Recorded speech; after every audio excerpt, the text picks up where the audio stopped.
ফেরেশতা তোমরা তাকায় দেখো ফেরেশতা আমার বান্দাগুলা সারাদিন উপবাস থাকিয়া এত সুন্দর সুন্দর খাবার সামনে রাখিয়া এত সুন্দর সুন্দর ইফতারের সামনে রাখিয়া আমার বান্দারা রোজা অবস্থায় আমার বান্দারা বসে আছে, ইফতারের সামনে নিয়ে বসে আছে, এত সুন্দর সুন্দর খাবার নিয়ে বসে আছে ফেরেশতা আমার বান্দা কিন্তু চাইলে খাইতে পারতো, কিন্তু ফেরেশতারা তাকায় দেখো আমার বান্দা আমি আল্লাহকে ভয় করে, আমি আল্লাহর তাকওয়া অন্তরে নিয়ে আমি আল্লাহর ভয়ে আমি আল্লাহকে ভয় করে সে আজানের আগে আগে কোনো খাবার মুখে দেয় না। সুবহানাল্লাহ।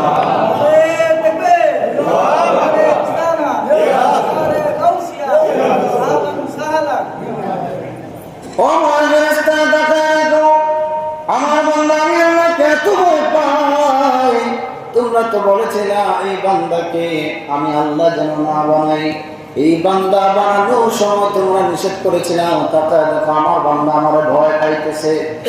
ও আমার ফেরেশতারা তাকায় দেখো এই বান্দা ইফতার করতেছে না, যতক্ষণ পর্যন্ত আযান না দেয় বান্দা কোনো খাবার গ্রহণ করে না।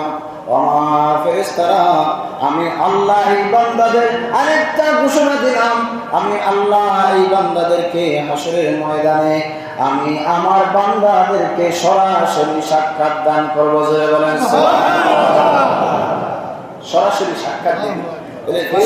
রোজাদারদের দুইটা খুশি, একটা হলো ইফতার খাবে এই একটা খুশি, ইফতার সামনে নিয়ে বসে আছে ইফতার খাবে এখানে একটা খুশি, আরেকটা খুশি হলো আল্লাহর সঙ্গে তারা সাক্ষাৎ করবে, আল্লাহর দিদার লাভ করছে। সুবহানাল্লাহ। রাসূল করিম সাল্লাল্লাহু আলাইহি ওয়াসাল্লাম বলেন রোজাদারদের মুখের গান আল্লাহর কাছে এত মায়া লাগে, এত পছন্দ হয়, আমার আল্লাহ কয় হাবিব